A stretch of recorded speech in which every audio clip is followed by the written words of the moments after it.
Hello guys, good morning to all of you. This is Magiraj here and now we are going to get discuss about the odd digit law of Galileo यानी Galileo का विषम अंक संबंधी नियम। अब हम ये discuss करने जा रहे हैं गैलीलियो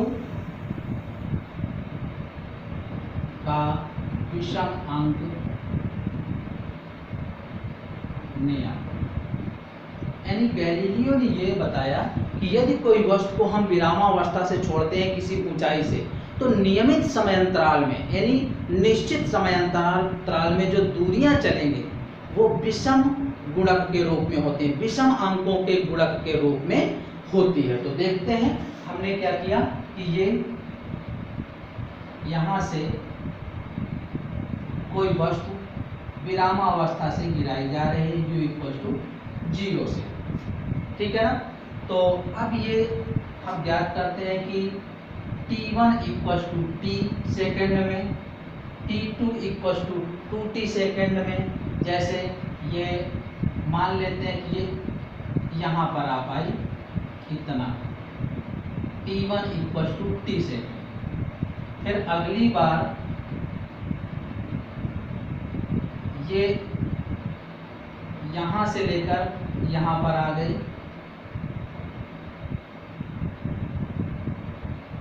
यहाँ तक पूरा समय हो गया t इक्वल टू 2t, या यहाँ तक का समय जो गैप देखें तो 2t में t माइनस हो जाएगा तो t ही आएगा।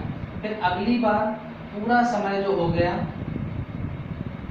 ये पूरा t3 इक्वल टू 3t, और मान लेते हैं ऐसे अगला समय आ जाएगा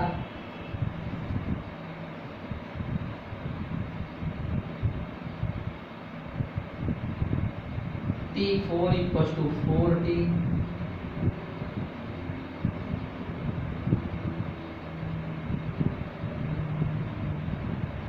फिर 5t 6t ऐसे आएगा। लेकिन इन समय अंतरालों में अगर हम गैप देखें तो समान समय, देखिएगा ये t और पूरे 2t का अंतर जो है वो t ही है। अब हम देखें कि 3t में ये 2t माइनस कर दें तो यहाँ पर भी समय लगा है t ही। फिर पूरा 4t में 3t माइनस कर दें तो इतना जो दूरी चली है उसमें भी t ही लगा, यानी समान समय अंतराल लग रहा है। तो अब हम चेक करते हैं कि इनमें चलित दूरियां कितनी होंगी। तो एस ए तक, यहाँ तक जो दूरी चलेगा ये होगा 1/2 gt स्क्वायर, ठीक है ना। t1 की वैल्यू t है तो ये हो जाएगा 1/2 gt स्क्वायर, और हम इसको मान लिया है s, ठीक है। इसी तरीके से s भी हो जाएगा 1/2 g 2t स्क्वायर, देखिएगा यहाँ तक, तो ये हो जाएगा 1/2 gt स्क्वायर यानी 4s, या इसको s नॉट मान लो तो ये 4s नॉट हो जाएगा। ऐसे c तक के लिए जब निकालेंगे तो 1/2 g into 3t whole square, तो ये 9 1/2 gt स्क्वायर या 9s नॉट आ जाएगा। इसी तरीके से एस डी निकालेंगे 1/2 g 4t स्क्वायर, तो 16 1/2 gt स्क्वायर या 16s नॉट आ जाएगा, ठीक है।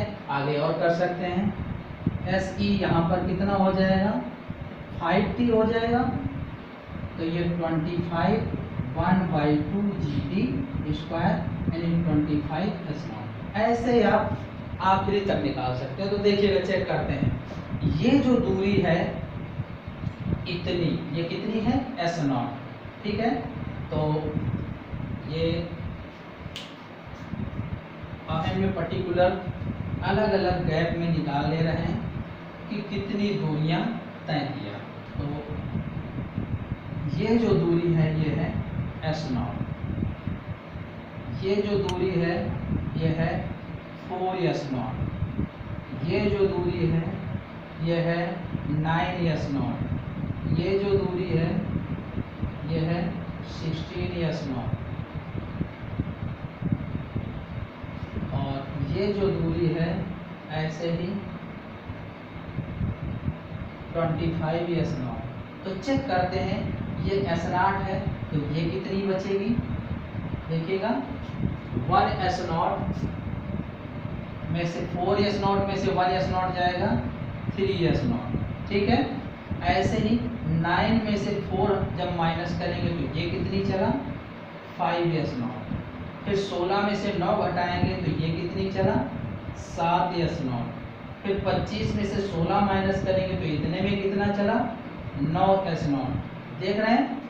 और इनमें जो समय लगा था वो भी सब में समय अंतराल बराबर था, यानी ये t था तो 2t में से t माइनस किया तो यहाँ पर भी t समय लगा था, यहाँ पर भी t समय, यहाँ पर भी t समय, यहाँ पर भी t समय, यानी समान समय अंतरालों में जो चली गई दूरियां हैं वो किस रूप में 1, 3, 5, 7, 9, यानी जब कोई वस्तु स्वतंत्रता पूर्वक गिराई जाती है तो निश्चित समय अंतरालों में जो चलित दूरियां होती हैं वो विषम अंकों के गुणन के रूप में होती हैं। यही प्रूव करना था। देखिएगा कि O से A तक जो दूरी है वो A से B तक, B से C तक, C से D तक, D से E तक, ये सब दूरियां विषम अंकों के रूप में है।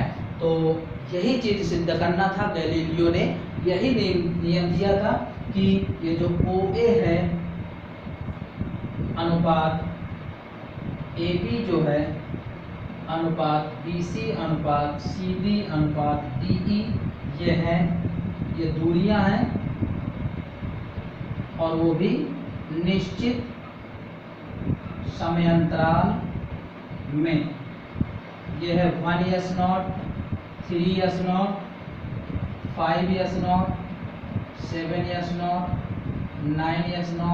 तो 21 क्रम में 1 अनुपात 3 अनुपात 5 अनुपात 7 अनुपात 9 इस तरीके से यानी विषम अंकों के रूप में प्राप्त होता है। तो यही गैलीलियो का विषम अंकीय नियम था। और अब हम डिस्कस करते हैं अवरोधन दूरी।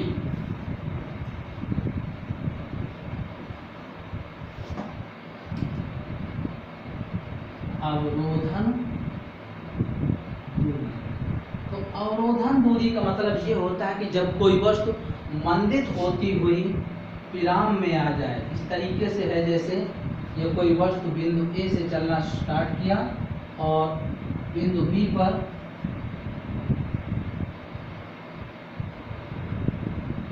पहुंची, तो जब ये स्टार्ट किया तो इसका प्रारंभिक वेग u था और मंदित हो रही है।